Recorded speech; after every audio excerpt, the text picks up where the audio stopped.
Hello viewers, আজ আমরা আলোচনা করব ইংলিশ গ্রামারে কোথায় হ্যাভ এবং হ্যাজের ব্যবহার হয়। সাধারণত আছে বোঝাতে হ্যাভ বা হ্যাজ ব্যবহার করা হয়। এখন এই হ্যাভ কোথায় কোথায় ব্যবহার করা হয়? I have, we have, you have, they have, Sita and Gita have. এগুলো যদি সেন্টেন্সে ব্যবহার করি তাহলে কেমন হবে? I have a smartphone, we have a smartphone, you have a smartphone, they have a smartphone, Sita and Gita have a smartphone। অর্থাৎ I, you আমি তুমি এবং একের বেশি বোঝায় এমন নাউন বা প্রোনাউনের পরে আছে বোঝাতে হ্যাভ এর ব্যবহার করা হয়।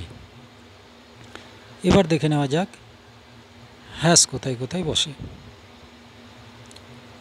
হি has, she has, it has, Sita has. এগুলো যদি সেন্টেন্সে আমরা ব্যবহার করি তাহলে কেমন হবে? He has many toys, she has many toys, it has many toys, Sita has many toys. অর্থাৎ আই, ইউ আমি তুমি ছাড়া সকল সিঙ্গুলার নাউন বা প্রোনাউনের পরে আছে বোঝাতে হ্যাজ লেখা হয়। আরেকবার বলে দিই, I have, we have, you have, they have এবং প্লুরাল নাউনের পরে হ্যাভ বসে। He has, she has, it has, Sita has. অর্থাৎ এখানে সিঙ্গুলার নাউনের পরে হ্যাজ বসে।